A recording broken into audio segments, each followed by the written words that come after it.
The results you're seeing are from the Delve battleground, where we match with random teammates and we're locked 40 power level under. This battleground gets pretty tough in the middle section and at the end, when all those chickens start spawning in, and all the champions that spawn in. It's pretty easy to get overrun. Never in my Destiny journey did I think we would be making a build with this exotic weapon. Within the first 6 minutes of the activity, I shot off over 100 shots of this exotic grenade launcher, and I was gonna actually count them out over the course of the activity, but I said, yeah, screw that. It turns you into an absolute slaying machine in any type of content. And that's because we can get 100 ammo generation with this weapon. And then when I pair it with this build, it turns you into the team medic as well, providing void overshields for that great damage reduction to your entire team, providing restoration for healing to yourself and your entire team as well. And then we add even more healing on top of that from volatile explosions that also heal you and the team. This was a rough battleground, so I wanted to try to make a build to help support my entire team while still slaying out. It's truly the best of both worlds when it comes to builds, and I think the gameplay can back that up for you guys. You can also play as aggressive as you want or sit back and just shoot from afar. Play a little safer and it works the same. I mean, I don't even think we shoot our primary ammo because we have our infinite special and heavy weapon. Maybe to stun overloads we pull it out, I think. So our first weapon is Mint Retrograde. You guys all know how strong this is, but I want to recommend 2 perks on it. I mentioned this in one of my previous videos, but Envious Arsenal gives us a plus 20 to ammo regeneration. So you guys already know that. But in the second column, you can get the perk called Chain Reaction. So you technically lose a little damage when you're not running something like Bait and Switch, but it also grants you plus 20 ammo regeneration. I didn't even know this. And then when we slot the Abundant Ammo, which is enhanced, right, you get plus 12 ammo regeneration. So on the Mint Retrograde you're watching in the gameplay, I had 76 ammo regeneration on this thing. That's how when I pair this with the heavy weapon, we're just printing ammo of both green bricks and heavy bricks. But first, before we get into the heavy weapon and our Guardian, we have a quick sponsor today. Speaking of great heroes like our Guardians, Heroes of History takes collecting and playing as heroes to a whole new level. I mean, where else does Marie Curie, Vincent van Gogh, and Abraham Lincoln fight side by side? That's pretty crazy. Well, in Heroes of History, you can collect a ton of historical heroes like Leonidas or Hercules, and once you start unlocking different hero combos and your own building layouts, things start to get really interesting and fun.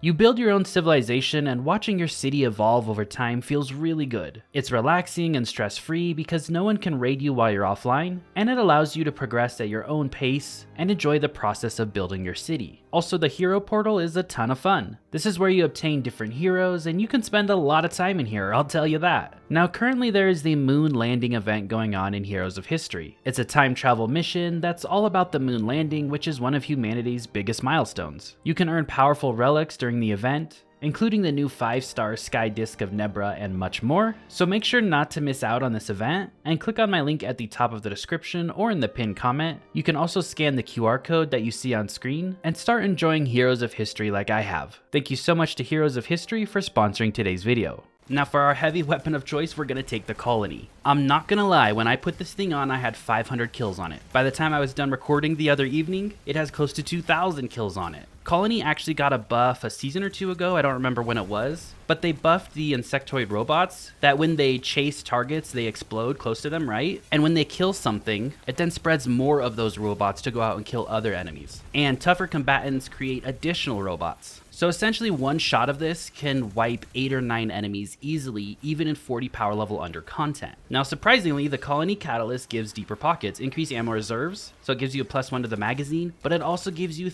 plus 30 ammo generation. And at base, the Colony has 70 ammo generation. So this thing has 100 ammo generation. Now when we add mods to this build to further enhance this, it does some crazy things. For example, one champion, if you just get some shots into one champion, you don't even have to kill that champion. Your teammate could come flying in and kill the champion for you. If you just shoot the champion, you will get half of your heavy ammo bar filled. That means 2 champions would give you a brick of heavy. Whether you're killing them or not, just helping out on them. And you guys know how many champions appear in harder content, right? All these orange bar enemies you come across give over 25% ammo regen to that heavy. So a couple kills of those and boom. I can't stress how powerful this is. I wanted a subclass that I could take advantage of it the most, mainly for survivability, but also for some great purple explosions, and that's the Void Titan, of course. For the super, of course, Twilight Arsenal. It's still one of the coolest supers in the game. Take Rally Barricade, just so you can shoot over it. It gives you that damage reduction when you're behind it, and that's going to give you your Void Overshields. We'll take Vortex Grenade because I still think it's the best grenade on Void. And then for the 2 aspects, we'll take Controlled Demolition and Bastion. Bastion basically for that oh crap moment in gameplay where you're like, I might die here, and you pop your barricade. That's an instant Void Overshield for you and your team. Or maybe you need to go res your teammate, boom, pop that barricade, you're gonna get that res off. And then I still like Controlled Demolition. Hitting a target with void abilities or volatile explosions make them volatile. Further damage to the volatile target causes them to explode, and that grants you and nearby allies health when volatile targets explode near you. The way we're getting this volatile to happen quite often is through Echo of Instability. Defeating targets with grenades grants volatile rounds to your void weapons. This lasts 11 seconds, and of course the colony is void, and you're just spamming the colony left and right, so when you watch those little insectoid robots go out, you'll just see beautiful purple explosions all over your screen. For the next fragment, we take Echo of Starvation. Picking up a Void Breach or an Overpower grants Devour. This is going to help keep that grenade up for us. We'll take Echo of Persistence to allow that Devour and Void Overshield to last longer. And then Echo of Remnants just to make the Vortex Grenade last a little bit longer. It's only 25%, I believe, but I do want that grenade to be killing things to proc Echo of Instability. For our exotic, we'll take Precious Scars. Final blows from weapons with a damage type matching your super create a burst of healing that grants you restoration and your allies restoration. And when you revive your teammate, you gain an aurora that provides overshields to you and nearby allies. So when you pop that barricade to revive somebody, you're definitely getting them up because of the void overshield, then you're healing them and providing overshields to them as they run away. And then during your normal gameplay loop, it's just restoration on top of Devour, on top of Controlled Demolitionist, of Void Explosions, all healing you. Now let's talk about the stats on the build. You want to try to get to 160 weapon stat. This is to give us more of a chance when we spawn heavy ammo bricks, for them to give us more ammo when we pick them up. Next, I wanted to bump my grenade up, and I wanted to bump my class ability up. Grenade to help feed that Vortex Grenade and feed Devour to just get my grenade back quicker, and the class ability to be able to pop my barricade quite often for that Void Overshields. I had about 90 grenade in the gameplay, and I think I only had about 50 class stat. So pretty low on those two. Like I said, I need better armor, but we are going to add in a couple different font mods to bump all of these up. But in the gameplay, I had 2 pieces of gunner armor, which was a primary stat in weapons and a secondary stat in grenade.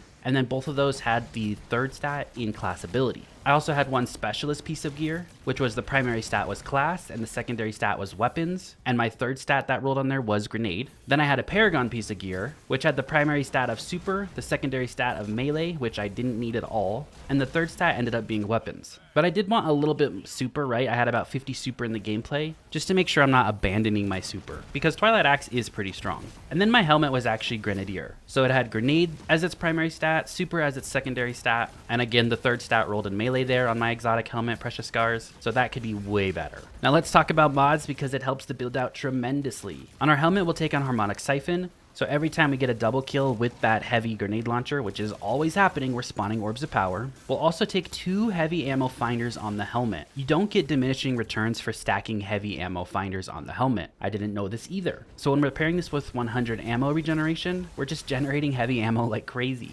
On the gauntlets, we'll take a bolstering detonation, grants class ability energy when we cause damage with our grenade. We'll take a firepower so that grenade spawns orbs of power, and a grenade font to give us plus 20 to our grenade stat. That bumped me up to about 115 grenade, so it made our Vortex Grenade hit a little bit harder, which was nice to secure those kills for Echo of Instability. On the chest piece, you'll take Void Ammo Generation. Again, just plays into getting more heavy ammo out. And then the other 2 mods is your damage resistance, so match whatever activity you're doing. On the boots, take a Harmonic Scavenger, so a Void Scavenger in this case, which gives us more ammo as we pick up bricks for that colony grenade launcher. We'll add 2 weapon fonts here. This gives you a plus 40 to the weapon stat. That's how I bumped it up to 193. And then on our class item, we'll take Time Dilation to make those armor charges last longer for all these fonts. We'll also take a class font here. This bumped me up to 73 class instead of 53. And we'll take a Bomber. Artifact mods really don't help this build out that much because there's not much to do with Void in there. Thank you guys so much for watching. I really appreciate it. I never thought the day would come when I use a build like this, but I hope you guys give it a try because I think it'll leave you pretty speechless on what the Colony Exotic Grenade Launcher can do now when you have infinite heavy ammo. I'll see you guys all in the next video. Have a great rest of your day.